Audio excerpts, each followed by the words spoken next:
Mic check 1 2 1 2. You all know what we came to do. We got 3 4 5 kings in the room. Come on, welcome to another episode of Forever Open Radio. Forever Open Radio. Always a good day when we turn these cameras on, we turn these mics on, we all get in this room. Always gonna be a great day. I am your boy, Doechii P. To my right, I got SCSJR. yes, sir. On the 3s and 4s, we got Big Chris, you dig? and on the 5s and 6s, where we at? Mr. Chris as well. And Leslie Small. It's another family affair. We got the brothers in the building. Man. Last time we had the brothers in the building, we got into a little trouble. Uh-oh. It got a little crazy. Y'all gonna see why soon. Don't worry, we got that coming to you. But we did only on TikTok though. Only on TikTok. Follow us on TikTok. Maybe a little bit on IG. We're gonna release it, but majority of is gonna be on TikTok. Yeah, for sure. But man, it's been a good week. It's been a long week. I was telling you, we just came back from Nashville. I was in Nashville. How was that? For the week. Yo, Nashville was cool. Nashville, Tennessee? Yeah, Nashville, what Tennessee. Do you do? You just go to the Hard Rock Cafe? Like, what's in Nashville? So, honestly, yo, so Nashville, it is right. It is a very bit, it's like a music city, right? That's where all the songwriters go there. They do the writing camps and like all of that. So music, it's like the white New Orleans. like if you go to New Orleans, you're gonna hear some jazz and like the blues and stuff like that. In Nashville, that's where all the rock and the country and stuff like that is.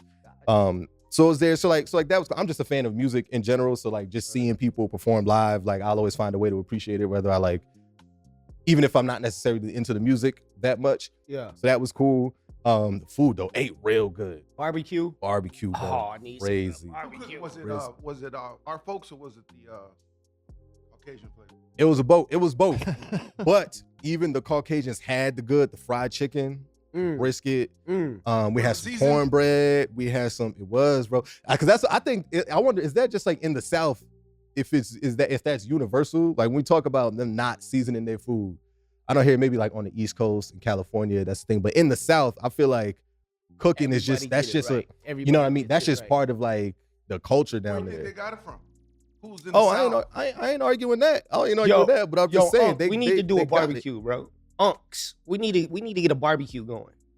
What we do, Small's World Barbecue. Y'all cook, y'all grill and stuff like that. What? Yeah. What? That's almost disrespectful. Yeah, they go crazy. Okay, I miss it. Okay, my childhood, it was like every other weekend I go to one of the uncle's house, they be barbecuing. We go to the other uncle's house, they barbecue. It was just a bunch of barbecues. You know, bring the barbecues when we back. came up, our family my dad had a bunch of friends and relatives. I mean, other men. And at 5:30 in the morning, he would pull my toe, and that means I got to get up. Now, my other brothers was in the lap of somber luxury. I had to get up and go with him with my other uncles, and we go to the park. So we had to go that early to mark our part in the park. I and remember we take that. The barbecue pits off, and we do some bacon and do some eggs and to get it started. But by 2 o'clock, when everybody started to come with the potato salads and regular salads and the baked beans, we had enough meat to service a community already barbecued. Everybody was That's how we were brought up. Yeah. As a young community. Yeah. You know, fathers making sure that the sons learn certain fundamental qualities, you know, how to serve others. Yeah. So absolutely we can do a barbecue. That's what's up. Yeah, y'all gotta let me know when the next one rolling around, man. Shit, we talking like we cooking like that. We sell tickets at the corner for those that ain't got blood, same blood. So you know, stop by the ATM. Stop by the ATM. Yo. Charging for the cook. I respect it. Yeah. So to get into it today, man, first we've got start off with some music. We got the homie Doechii, dope rapper, very, very very good artist. I really like her music, especially as like a rapper as a woman. I think she can really keep up with the guys in terms of the way that she does her lyrics.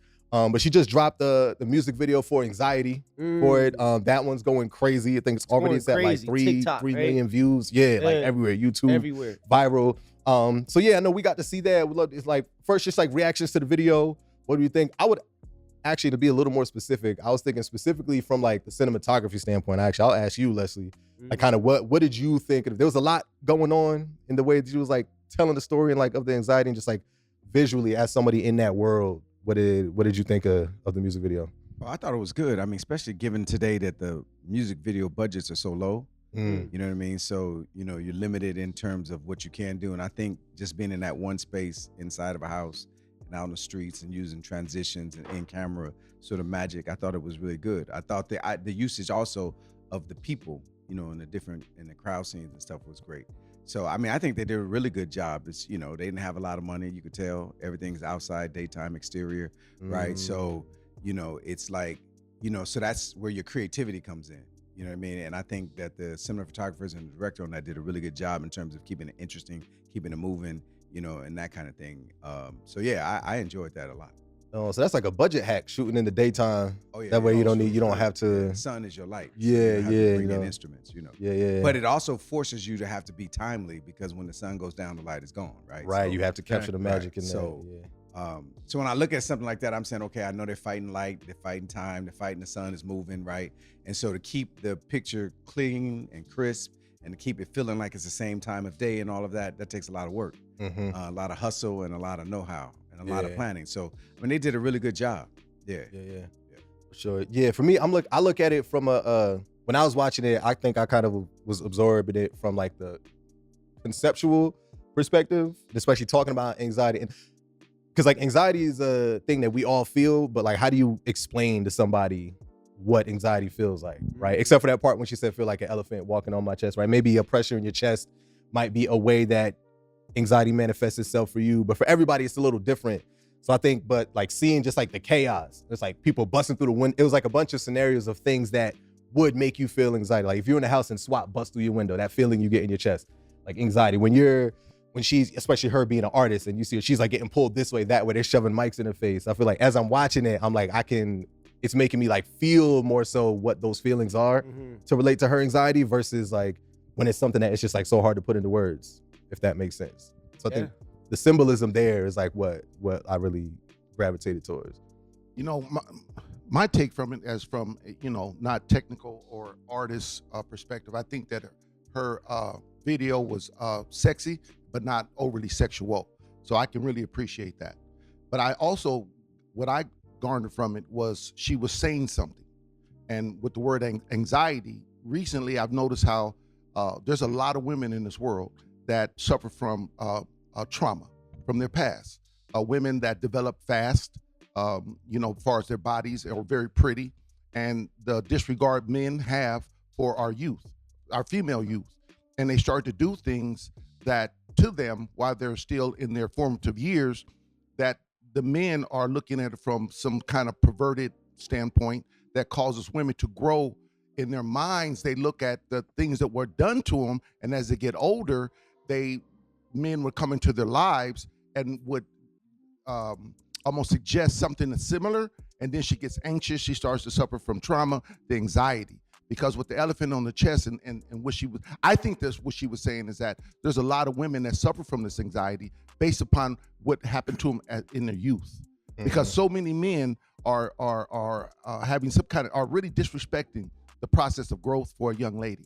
They're doing some kind of, you know, weird way of starting to play, touch, and abuse our young women. So when they become women and understand the world around them, they understand what was done to them. So what does that create in them? So that if you come into their life as a good guy, but you may, you know, unknowingly suggest it from a word, an act, or, you know, something that makes her think back to her past, then she's going to act in a way that causes you to be a little confused. Like, what did I do? So I think that video really speaks to the message she's trying to say, is that anxiety from a young woman, she's sexy, but not sexual. And the music was off the chain. But I think that's what I got from it. Because recently I've been, you know, looking and researching about how men are starting to create this unsettled thing in our women as they were young. I met a few women that have shared that with me. They were abused when they were young. And so if you say or do something, it could ignite the past and they become a little bit unhinged. And you're sitting there thinking like, what did I say? What did I do? And I just want to add to that, Unc. It's not only the men that are doing it to the women, but it's the women that's doing it to the women as well. So I just wanna put that. I just want to note that. Elaborate on that a little bit. How do you see? What does that look like to you as far as the women doing it to the women? Just like, I've came across a few women in my life, and they were abused. Their abuser was another woman. Mhm. It's not just men to woman. It's woman to woman, and it's not just men to woman, but it's man to man. It's this generation. It's not even this generation. It's like generations of Right, something that's people. been passed down. Yeah, this trauma. And it goes back to like the 1900s, the 1800s. I mean, this stuff was before us. And I think we're not as sick as the generations before us, but it's a lot of sickness that occurred. I really can't really speak on it, but it's just an occurrence that's been occurring since I've been alive. And it's not just one sex. It's men and women. It's man and man. It's women and women. So it's something that's been created, which is this anxiety. Like I've never said to myself, like, or I've said out loud, like, oh, I'm feeling a certain way because of anxiety. Like someone had to like explain that to me. Like, what is anxiety? actual You know what I'm term, saying? yeah. Like, what is that? I just did something wrong and my pops is coming home. He had a Porsche. I used to hear his car, a mile away. When I heard his car, my stomach would rumble. But I wouldn't call that anxiety. I would call that like, damn, I know I just fucked up and I know I'm about to get my ass whooped. Right. You know what I'm saying? Right. Right. That's But- weird. Like, But now it's been transferred and it's been symbolized as anxiety, right? But yeah. That's a good point. I would just ask a question, like, because she's talking about anxiety, right? And we're talking about the root of it. Like you're saying, like, where does this come from? Is it man, woman, woman? But if you take a fish out of the ocean and you throw it on the shore, because it's out of its natural habitat, you're gonna see it flipping around, and it's gonna be anxiety is gonna exist, right? But while that fish is swimming in the water, it's cool, right? The question becomes is where's your water, and where's the water you being taken out of? And the problem that you have with anxiety today, especially for women, is they're living outside of their construct of what it means to be a woman, right? We've made a woman like a secondary entity, and they're not. They're first, they're primary, right? There's nothing that happens in this universe that doesn't begin with feminine energy. Mother Universe, Mother Earth, right? The womb of existence. You got to come through a woman to get to your manhood, right? But somehow we've relegated her to a second place in life. So she has to be anxious because she's living like the fish that's been taken out the water. She's not living in the space that she was meant to live in, right? And our whole society, going back 1,000 years, has constructed a world that takes her outside of the space that she's in. When you think about the strength of a woman, a man readily will leave his kids. A woman doesn't, right? A woman gives up her life damn near to have a baby. The pain that they go through, the suffering, the 9 months, right? The ability to do that over and over and over again, right? You give a man an obstacle of like just having to go get some bread and he's gone, right? So I'm just saying, right?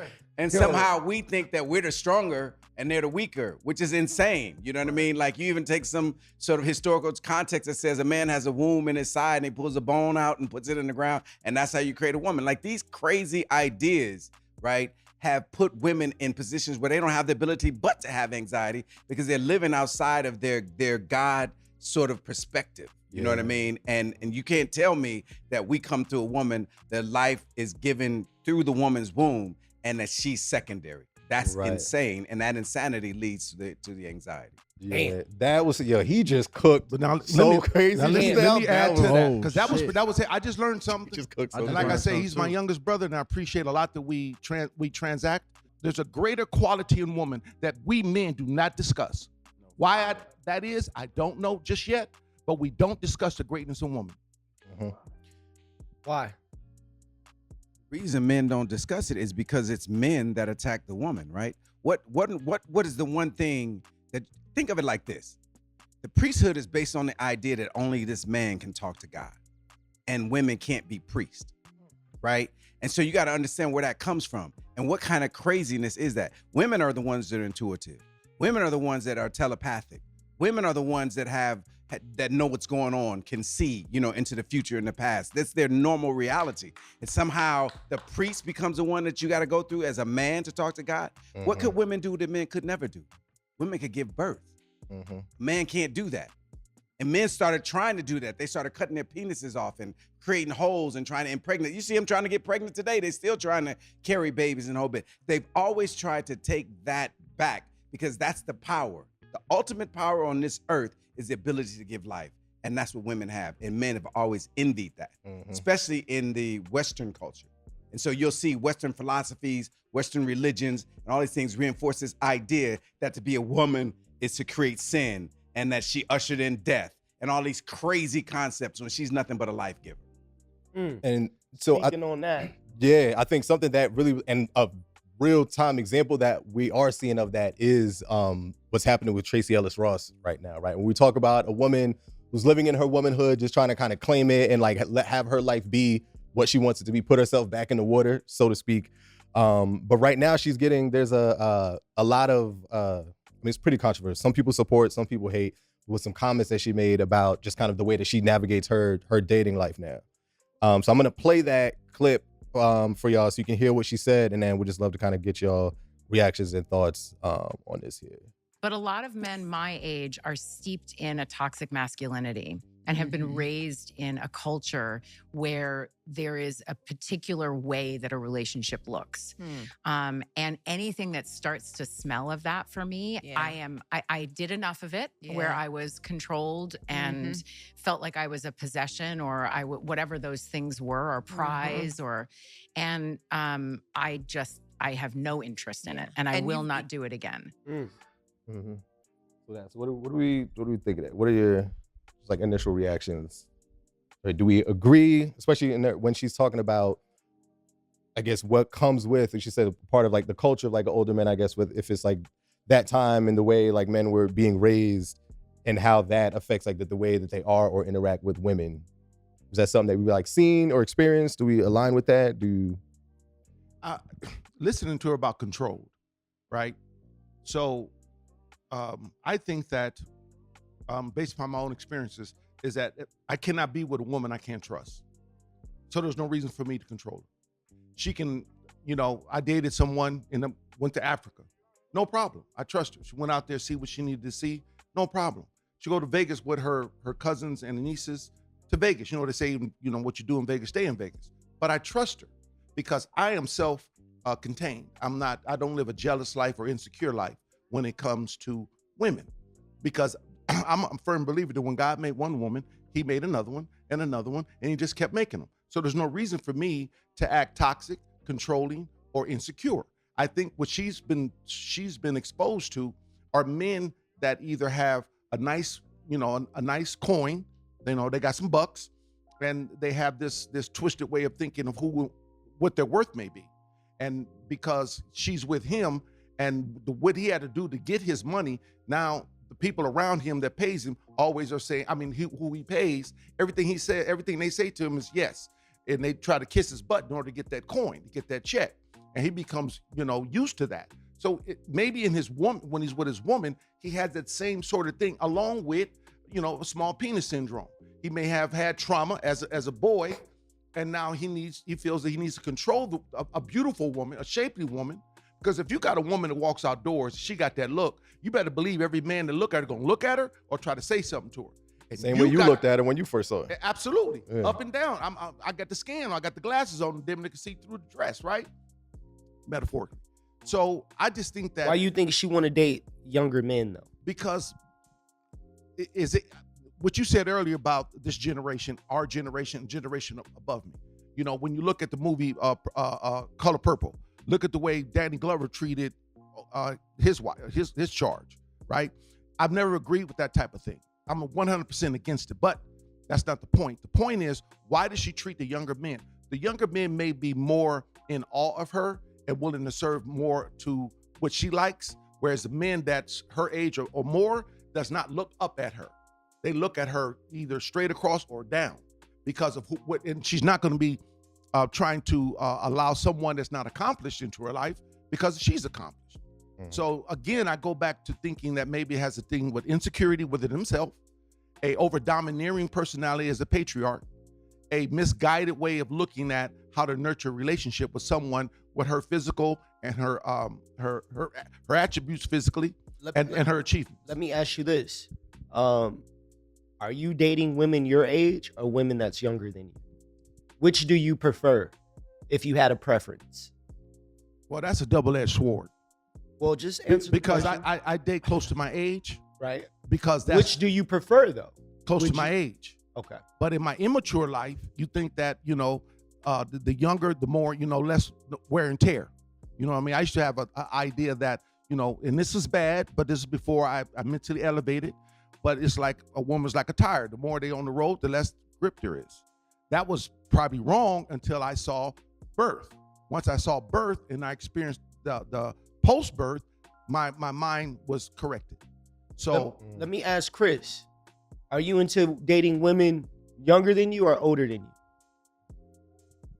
Dating, I'd rather be older than me. You gotta be older than me, so because I feel older than myself. So I need you to be on a certain level. That was a bar. I feel older than myself. For real. I need you to be on a certain level of like understanding, And the young women don't really come with that. They just want to go do this and have fun, buy some shit. But like you gotta have a different level of understanding to fuck with me, I guess. Copy. I like Uncle Leslie. You're somebody that's hold up. She's talking about toxicity, and you guys are going past that. She's talking about toxic masculinity. Toxic masculinity means that the relationship is not fertile, right? It's not nurturing, right? Whenever you have toxicity, nothing can grow in it, right? And so the question becomes really is, what is making in her, what if we take what she says as we take that assumption as that's real, right? That's a reality. What are making men toxic, right? And what is making their masculinity toxic? And it goes back to what we talked about earlier, this idea that we're living out of order. True relationships are symbiotic, first of all, right? And symbiotic means that they're interconnected. I need you, you need me. Back in the day, hunter-gatherers, the woman went and gathered. She gathered roots and herbs and fruit, right? To keep the family healthy. The man went out and hunted, right? And he's the one that goes out into the jungle and shoots the monkey in the trees with poison darts and has to chase it for, all day long and finally kills it and has to carry it back on his back, right? Hunter-gatherers, they were interdependent. Without one, the other one didn't exist, right? And so the problem you have today is that we don't really have that relationship anymore, right? And men in the patriarchal world, in this Western culture, believe that they are the breadwinners. This is my house. I'm the king of my castle. I go out and get this. I got that. I'm covering the one. All of that craziness, right? That's what she's responding to. For women in a relationship like that, they don't have the ability to breathe. When you're the man that says, I'm controlling you, I'm controlling this household, I'm this, I'm that, I'm this, blah, blah, blah, blah, where does the woman have a chance to breathe? And so the toxicity comes from the idea that we are mirroring, right, a culture that we hate and detest. We are not Western culturally based in our genetic system. Our genes don't go back to Europe. Our genes go back to Africa, and it goes back to symbiotic relationships. And most of us have transformed our genetic realities to resemble that of people from Europe or Western culture. And that's why it's toxic, because we're even living outside of who we really are. Yeah. I was gonna say it's definitely learned behavior. That's why people act toxic and acting like that. Yeah, and learned. And I think that, like, especially when she talks about that being her experience with the older men versus why she's going for the younger men and where she's not seeing that. I think now, and especially this generation, we're like starting to, I think like with older men and her experience, what it may come with is that traditional idea of like, all right, I'm going to work, I'm expecting you to stay home, you're gonna cook, you're gonna da-da-da. But she's like, this Tracee Ellis Ross, like she's a boss. Like she's an actress, she's a personality, she's in the media, she's like doing all these things. She's like, I'm not, like, no, you can stay home, I'm sure, and cook. Like I'm out in the world and like I'm out here getting it. I'm hunting, like, you know what I mean? And I think older men be for her, She's like, it's I'm probably having like, fun. yeah. And she's like, I you're don't looking want for no, like you're what Chris wanting a was saying with gathering. somebody that was younger, you know, someone that just want to have fun. She just want to have fun. But let me just She's say like, this and too. someone who's gonna respect. One of the things that you about it. have though is the men are insecure, right? So when you have a woman that's making money, that's getting paid, that's out there, right? Your insecurity, your sense of inferiority comes up. And that's the toxicity that she has to respond to. You know what I mean? Dr. Naheem Akbar used to say it like this. He used to say, look, if you are a stay-at-home a husband or a stay-at-home male, right? He says, when you get up in the morning, your wife or your woman, you should run downstairs and make breakfast for her.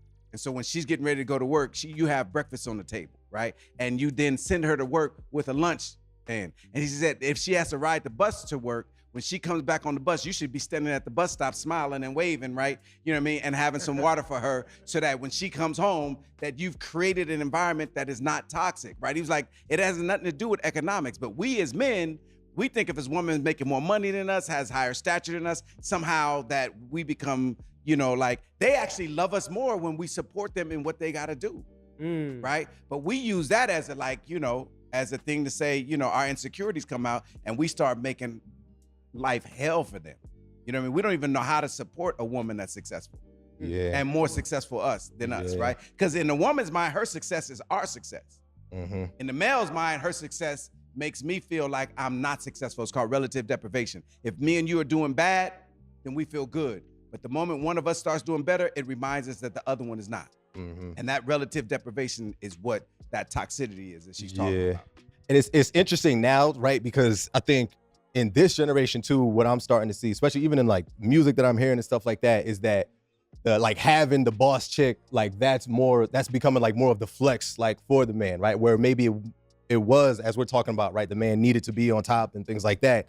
Now, like as a man, like if your girl gets money, if your girl is a boss, like that's something that you can actually like champion and move forward. So I'm sure that's like really what she's feeling. Is people like these young dudes are like just happy, like, yo, I got Tracee Ellis Ross. Like, you know what I mean? She could, whatever she want to do, like, I'm here, I'm down for it. Just like very just like happy to be here energy. Like, you know what I mean? But if like that's what works for her, then like that's like I'm cool with it. But because I just thought it was interesting because she was like, there was a lot of hate that was like coming from that. But I think from this conversation that we've been having, like we can see it makes a lot of sense. I think it makes to kind of buttress what Leslie just said. I came up in an environment, and then even recently, my father said that me and your mother worked as a team. So as a team, if you're losing, do you blame the other teammate, or do you blame yourself, or do the whole team suffer? So working as a team, like you say, in symbiotic, you know, you're equal, you're the same, and you're equal. That comes from a man sufficiently vetting the person he's trying to be with. But first, understanding himself. Because if a man don't understand himself and don't understand the foundation of man, then he runs into these obstacles and he runs into these challenges and he runs into all the pressures that life puts on a man, which is legit. Because you know when you go in the kitchen and get hot, you know what I mean? Pressure will bust a pipe. So when it gets hot, do you run? Or do you wipe the sweat off and just keep it moving, keep it pushing? So being a man that can go out there and gather, then a man can come in and nurture is key. But my point now is, how do we get back to that? How do By we being get away Aaron from, the Plumber. That's how you Speaking get back of- to that. Lord, By being Aaron the Plumber. Somebody talk down, somebody talk sideways. Let's put them up. that is You know what I'm saying? when I Watch tell what you say, because it's accountability that become behind your word. that is one of the most phenomenal segues I've ever seen in my life. Shake my hand for that one. Good on you, sir. That was amazing. Okay. So speaking of masculinity and toxicity and all that stuff, man, Aaron the Plumber. Aaron the Plumber, what Aaron up, the boy? Plumber. All right, so Yeah. for those who don't know who Aaron the Plumber, and I'm sure everybody knows who Aaron the Plumber is, he's been everywhere. He originally started, it was like Pop the Balloon, where he was what a lot of people may deem him being disrespectful in the way he was talking about the women, the girls saying, oh, you got too much hair on your arms for me, that's why I don't like you. In his eyes, he was just being honest. Some people thought it was being disrespectful, but he became like this big personality. On Zeus. No, Zeus Then he went is on what Zeus, really made him, because he was... he got the Zeus from the Pop the Balloon thing. Wow. Then once he got on Zeus, and it was this like reality show with like Erica Mena and stuff like that.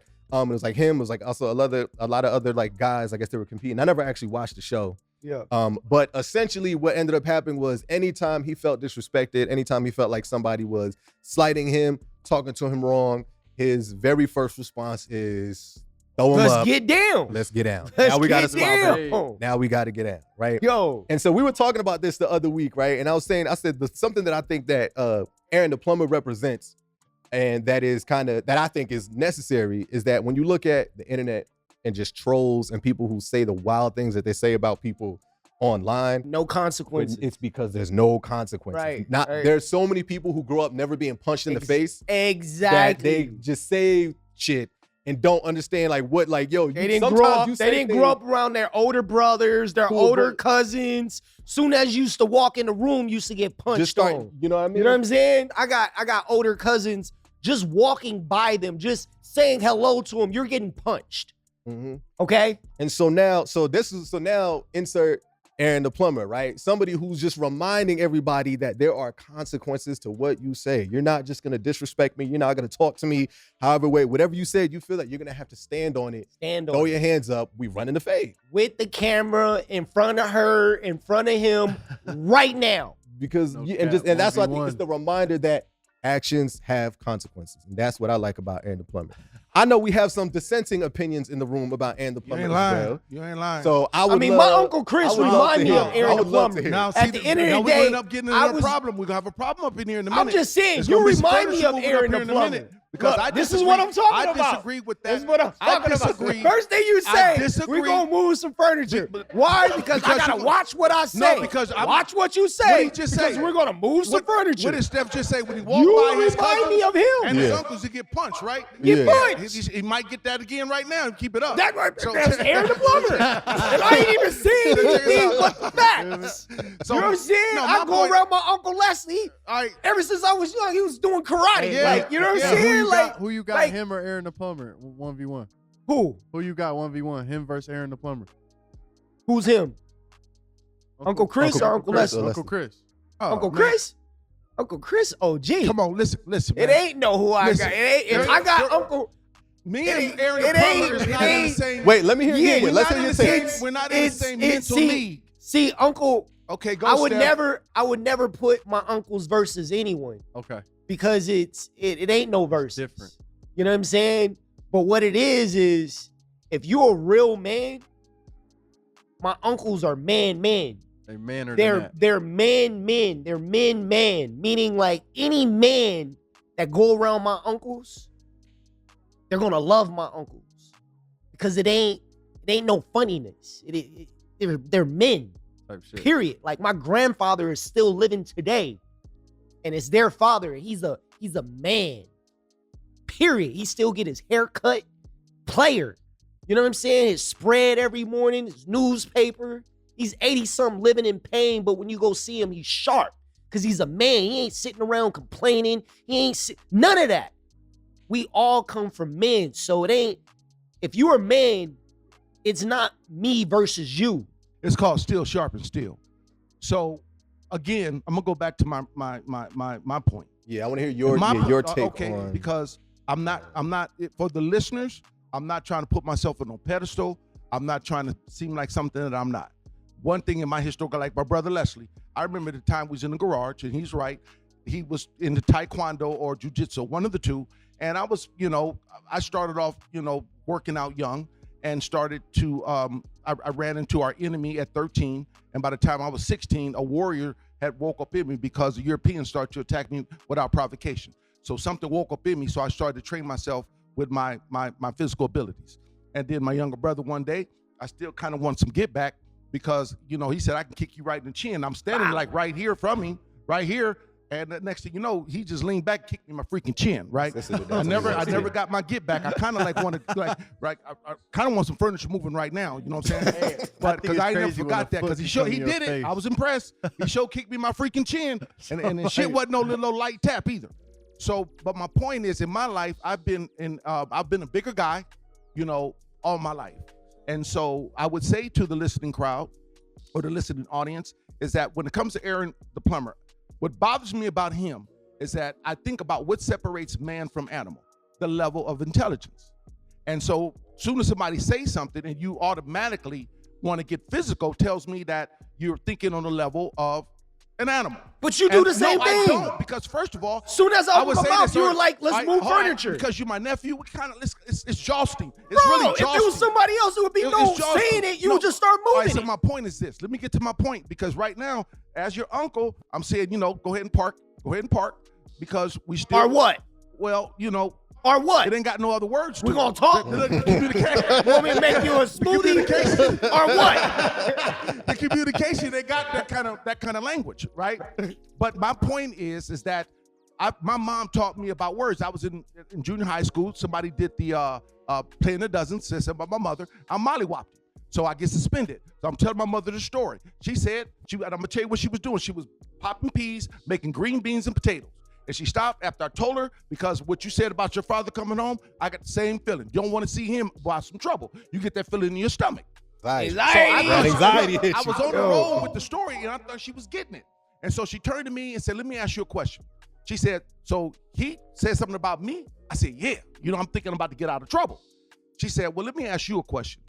Did I hear it? What he said? I said, no. So why do you think it bothered me? That alone told me about when they said sticks and stones break the bones, but words will never hurt you. So I'm said to him, like I said to Josh and Steph last week, outside of the camera, that you can say anything you want to say, because I learned that some men can only explain to you what they have intellectually or lack of. So they may say something to you in a way that you feel is offensive, but that's the only way they know how to talk. So if they have not done the sufficient reading to where they got the right words and phrases in their mind, they can't explain to you how they really think sufficiently. So you might take it as disrespect, but it's not. It could be just the only way he knows how to communicate. So I think that if you say something to me, I could care less what you say. But the one thing you can't do, you can't touch me. If you touch me, then what happens is you're going to find out another layer that's in me. It ain't just no fight. Now, he'll pull off his little shirt, tear it off like he's Tarzan or some shit, and want to feel like he's about to fight somebody, and they always cut it off. Like a couple times He got does fight, mollywopped. though. My point is that I disagree with that display because of the amount of chaotic examples that we see on social media as it is. I see that. I'd rather look at it as a more, because I've never heard a brother in my life. Not one. You finna hurt that microphone in a second. You keep talking crazy. Boy, you see how hard he squeezes that thing? The more he talks, he got that mic. grip on it. Because So I let me- had to endure a lot to of put this in- I had to endure a lot of stuff because of what I'm saying to you. Let's put it in direction, right? If you was hold on 1 second. If you had any advice for Aaron the Plumber, man to man, what would you suggest? I would ask that he be a little bit more patient and somehow redevise his output of his thoughts and his reactions to things that are said. Kind of be a little bit more patient within himself. Because if you got the physical abilities, why would you want to always say, this is how I think? It's through my muscles or my ability to fight. There's another level of that we're given when we're birthed into this existence, and it came directly to us from God or the creator of all we know. So why do you go to the lowest form? So of conclude it. Be patient in your responses of what somebody has to say, because what somebody has to say has no freaking meaning when it comes to versus violence. Okay.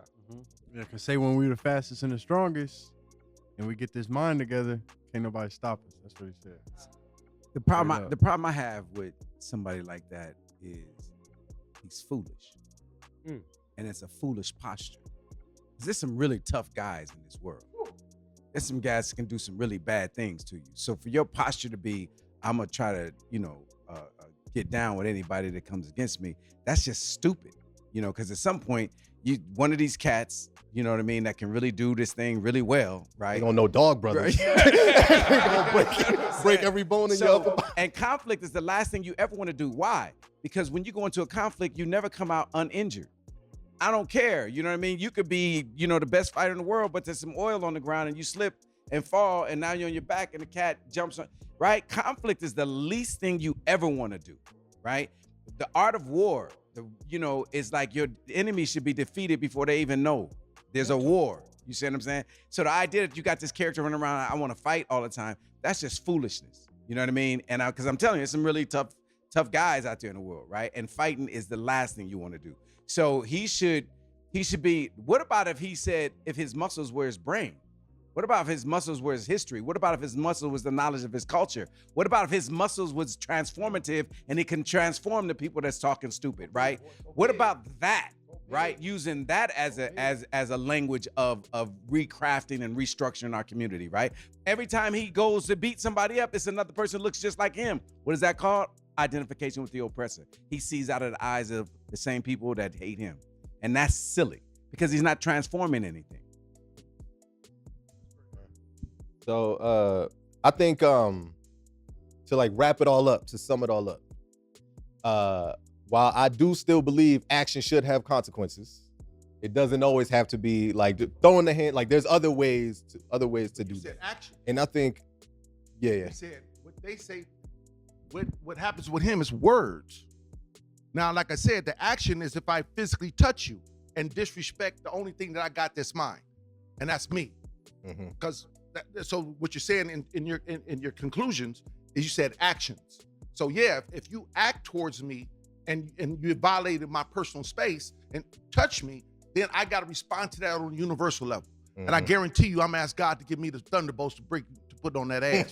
But as long as you're just saying things and it's toxic, disrespectful to most people, I look at it as a form of unconscious ignorance. No, unconsciousness and ignorance. Yeah.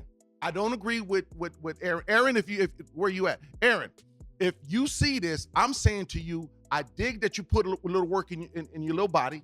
You're not, you cool, but like my brother said, I know some real bruisers, and I'm talking about real ones.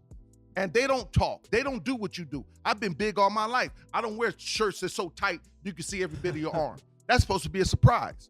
So at the end of the day, I'll give it back to Josh just to say that, look, actions. So I like you to kind of like formulate your conclusion. Yeah.